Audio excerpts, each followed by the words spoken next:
पाय तोर भारी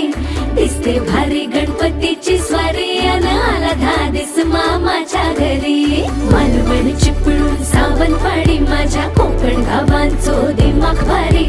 दिसते भारी गणपतीची स्वारी माझ्या